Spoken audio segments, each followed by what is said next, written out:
Hello, welcome to my YouTube channel math mantra. आज हम लोग इंटरेस्टिंग क्वेश्चन लेके आए हैं जिसमें A B C D P Q R S बहुत सारा स्क्वायर है। ध्यान देना है कि सारा क्या है, स्क्वायर दिया हुआ है। और ये जो पी क्यू आर एस ये सब जो स्क्वायर है, छोटा स्क्वायर वो बड़े स्क्वायर के मिड पॉइंट के मिलाने से बना है। जैसे ए बी सी डी है, इसका सबका मिड पॉइंट है पी क्यू आर एस। ये पी क्यू आर एस जितना सब पॉइंट है सब क्या है, मिड पॉइंट है। ये भी मिड पॉइंट है। ये सब एक साइड का मिड पॉइंट पे मिलाने के बना है। जैसे एक स्क्वायर है, एक स्क्वायर के मिड पॉइंट को मिलाएंगे साइड्स के मिड पॉइंट को तो फिर से एक स्क्वायर बनेगा। उसके मिड पॉइंट को मिलाएंगे तो फिर से एक स्क्वायर बनेगा। ठीक है ना। तो ये तो कह रहा है कि जो सबसे सेंटर पे जो है जिस पे ओम लिखा हुआ है, अगर इसका एरिया 64 सेंटीमीटर स्क्वायर है तो सबसे बड़ा वाले स्क्वायर का एरिया कितना होगा। ठीक है, तो चलिए देखते हैं बना के इसको कैसे बनेगा। सबसे पहले एक छोटा सा कॉन्सेप्ट कि अगर कोई square A B C D है, let A B C D एक स्क्वायर है। ठीक है, तो स्क्वायर का अगर मिड पॉइंट को जो मिला है और एक जो नया स्क्वायर मिला, छोटा सा स्क्वायर मिला, इसका area P Q R S, ये छोटू का एरिया, इसका एरिया इस बड़े वाले एरिया का क्या होगा, हाफ होगा। या यूँ कहे कि जो बड़ा वाला का एरिया होगा छोटे वाले का दुगना होगा। ठीक है ना। अगर छोटे वाला का एरिया 4 है, पी क्यू आर एस का एरिया अगर 4 सेंटीमीटर स्क्वायर है तो ए बी सी डी का एरिया कितना हो जाएगा, 4 का दुगना 8 सेंटीमीटर स्क्वायर। कैसे, वो भी थोड़ा सा देख लेते हैं। ठीक है, चलिए अगर हम बोलते हैं कि ये स्क्वायर है, ठीक है, तो स्क्वायर के मिड पॉइंट का मिलाए, ये एक स्क्वायर है तो इसका अगर इसको डायगोनल को मिला दें, अगर हम देखें तो अगर इसको डायगोनल को मिला दें या डायगोनल को ना भी मिलाते हैं, अगर हम डायगोनल को ना भी मिलाते हैं, केवल साइड है, तो अगर हम बोलते हैं कि इसका साइड है, लेंथ अगर दे देते हैं यहाँ से यहाँ तक का 2 दे देते हैं, इसका भी लेंथ 2, चूँकि स्क्वायर है तो सबका लेंथ इक्वल होगा 2 2 2 2।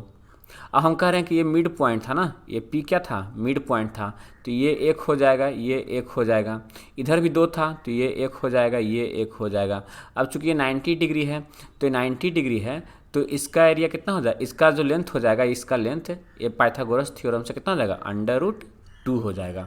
तो अगर बाहर वाले ए बी सी डी का एरिया अगर हम निकालें, ए बी सी डी का एरिया निकालें तो कितना हो जाएगा, 2 का square 4। A B C D का एरिया कितना हो जाएगा, 4 सेंटीमीटर स्क्वायर। तो उसी तरह से पी क्यू आर एस का एरिया कितना हो जाएगा, पी क्यू आर एस का एरिया हो जाएगा √2 का स्क्वायर, क्योंकि इसका साइड में बन गया ना। ये जो हम डायगोनल निकाले वो एक्चुअल में क्या था, पी क्यू आर एस का साइड था। तो पी क्यू आर एस का जो एरिया हो जाएगा वो हो जाएगा 2 सेंटीमीटर स्क्वायर। तो हम क्या देखेंगे, अगर इसका 2 है तो इसका 4 है, मतलब का छोटा वाला का एरिया अगर 2 सेंटीमीटर स्क्वायर है तो बिगर वाला कितना है, बिगर वाला का 4 सेंटीमीटर स्क्वायर है। तो यहाँ से एक कॉन्सेप्ट समझे कि छोटा का दुगना होता है बड़ा वाला। ठीक है, चलिए तो अब जिस पार्ट पे ओम लिखा हुआ है, मान लीजिए जिस पार्ट पे ओम लिखा हुआ है इसका एरिया दिया हुआ है कितना, 64। इसका एरिया दिया हुआ 64 तो इसका दुगना हो जाएगा, इसका कितना है, 1 का दुगना ये हो जाएगा। ठीक है, तो हो जाएगा 64 × 2, इसका हो जाएगा WX/Z का, इस वाले पार्ट का। अब WX/Z मिड पॉइंट से बना है किसका, पी MNOP का, MNOP का, इस वाले का, तो इसका हो जाएगा और दुगना हो जाएगा। ठीक है, जो इसका था इसका दुगना क्या जाएगा, ये बड़ा वाला। ठीक है, उसके बाद अगर देखें तो जो MNOP का था ये मिड पॉइंट से बना है किसका, इसका, ये पी क्यू आर एस का। तो पी क्यू आर एस का जो इसका था इसका दुगना और ये हो जाएगा। ठीक है ना। अब चलते हैं ए बी सी डी पे, ए बी सी डी पे, तो ए बी सी डी तो इसका भी दुगना हो जाएगा ना, ये इस वाले पार्ट का दुगना तो बड़ा वाला हो जाएगा, तो उसका दुगना और कर देते हैं। तो कुल मिला के 64 × 4 दूनी 8 दूनी को 16, ये जो आएगा मल्टीप्लाई करके ये मेरा क्या हो जाएगा, आंसर हो जाएगा। ठीक है ना। चलिए उसी तरह से एक और देख लेते हैं कि अगर एक स्क्वायर है, एक स्क्वायर मिड पॉइंट से और मिला है, अगर एक और बनाए यहाँ से। अब कह रहा है कि ये बीच वाला पी क्यू आर एस का एरिया दिया हुआ है, पी क्यू आर एस का एरिया दिया हुआ है 8 सेंटीमीटर स्क्वायर।